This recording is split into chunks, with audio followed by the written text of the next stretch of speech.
आता पहिला काय विषय आहे की कालपासून जे अकांड तांडव करतायत ते पालकमंत्री अकांड तांडव पोलिसांचा विरोध करतायत. आजपर्यंत पोलिसांची सेवा घेताना बरं वाटत होतं. 5-5 पोलीस गाड्या मागं पुढे घेऊन पोलिसांची हॅरेसमेंट करणं, चौकामध्ये जर पोलीस नसला तर ते सस्पेंड करणं, कुठल्या गोष्टी एका देवाचं दर्शन घेत असताना अख्खा शहराला वेटीला धरणं. आजपर्यंत पोलिसांना वेटीला धरायचं काम केलं कुणी? म्हणजे आपण बघितलं असेल आतापर्यंतची परिस्थिती काय आहे. जे मी एसपीशी बोलताना सुद्धा गडगडे असल्यासारखे एसपीला बोलून आजपर्यंत तुम्ही ज्या पद्धतीचं वर्तन केले, लांब कशाला. काल तुम्ही जिल्हा परिषदेतले सगळे CCTV काढून बघा.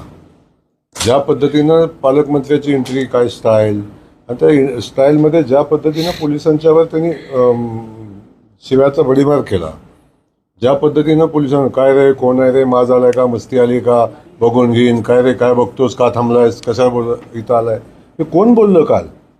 आणि हे तुम्हाला माहिती नाही? ज्या स्टाईलनं आपण पोलिसांशी वर्तन केलं, आणि मला एक सांगा, प्रशासनाच्या अधिकाऱ्यांशी ज्या पद्धतीचं वर्तन केलं, हे कुठल्या लोकशाहीचा संकेत? आणि हे लोकशाहीचं कोण सांगतं लोकशाहीच्या गप्पा मारतं? काल ज्या पद्धतीनं आपण ही निवडणूक होती ना, तर निवडणूक होती, जिल्हा परिषदेच्या गेटच्या आत जायचं कारण काय होतं? जिल्हा परिषद सदस्याची निवडणूक होती ना, काय कारण होतं त्यांचं आत जायचं? अधिकाऱ्यांना दमबाजी करायची. आजपर्यंत जिल्हा परिषदेत कधी बैठक लागली नाही, काल कशी बैठक लागली?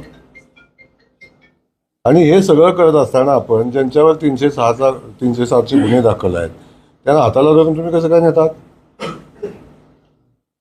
आणि आपण काल एवढं सगळं सांगत होते की खोटा गुन्हा दाखल केला, खोटा गुन्हा दाखल केला, खोटा गुन्हा दाखल केला. माझा सवाल आहे, काल तुम्ही गुन्हा कुणी दाखल केलाय म्हणून का नाही सांगितलं? सगळं सांगितलं, गुन्हा दाखल केला. गुन्हा कुणी दाखल केला? गुन्हा दाखल केला जो सदस्य ज्या सदस्याच्या वडिलांना त्यांनी गेल्या 45 दिवसापासून डांबून ठेवले, तो राष्ट्रवादीचा सदस्य आहे. ज्यांनी गुन्हा दाखल केला तो राष्ट्रवादीचा पदाधिकारी आहे. आता नव्यानंच पक्षात घेतलाय त्यांनी, आणि तो त्यांच्यासोबत त्यांनी गुन्हा दाखल केलाय. इथं भारतीय जनता पक्षाचा संबंध आला कुठं? का तुम्ही भारतीय जनता पक्षावर आरोप करताय? संबंध आला कुठं? तो तुमचा पक्षांतर्गत विषय आहे. पक्षामध्ये तुमचा चाललंय. आणि वडिलांचं अपहरण झालं, मुलगा सांगतोय, आम्ही दोन्ही सांगितलं आज त्याचं अपहरण झालं म्हणून. तेव्हा काल 3 वेळा दोन्ही मंत्री ठासून सांगत होतो लोकशाहीचा खून केला, खोटे गुन्हे दाखल केले, खोटं हे केलं, खोटं ते केलं. अरे कुणी केलं?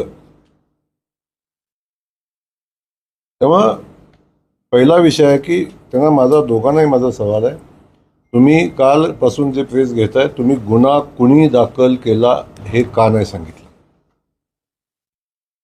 का नाही सांगितलं? आणि एवढी लोकशाहीची पूजा करता तुम्ही, तर मग तुमच्या सदस्यांवर विश्वास नव्हता, 45 दिवसापासून का डांबून ठेवले होते? कशासाठी डांबून ठेवले होते? आणि त्याला गाडीतनं उतरताना सोडून हाताला धरून जात आहे, त्यांच्यावर दबाव नव्हता का? प्रेशर नव्हतं का? ही लोकशाही आहे का? मतदानाला माणूस जेव्हा जातो तेव्हा मतदान केंद्रापासून किती लांब थांबायचं असते? कुठं होतं 100 मीटर? कुठं होती लोकशाही?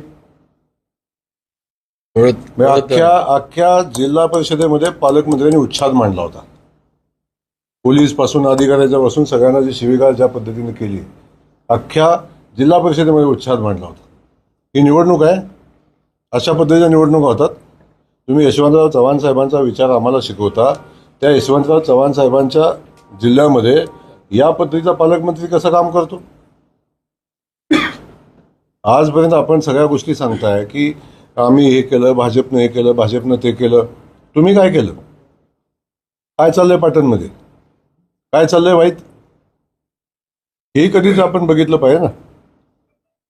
आणि या अशा प्रसंगात आम्ही अनेकदा गेलो, हे सगळं भोगलेलं आहे. पेरलेलं एकत्र उगवतं.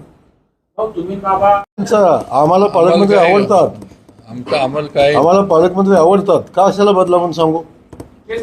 हो, चांगलं चाललंय. तुम्ही ग्रामविकास मंत्री आहे, जिल्हा परिषद तुमच्या ताब्यात आहे, त्यामुळे तुम्ही प्रशासनाला हाताला धरून CCTV बंद करायला लावले असा आरोप आहे. त्याचा काय खुलासा? अरे बाबांनो, जयकुमार गोरे जिल्हा परिषदेमध्ये आला नाही. बरोबर ना. ग्रामविकास खात्याचा मंत्री होतो तर मीच पहिला रुबाब मारायला पाहिजे तिथे येऊन. यांचं सगळी माझ्या मागे पुढे फिरले असते ना.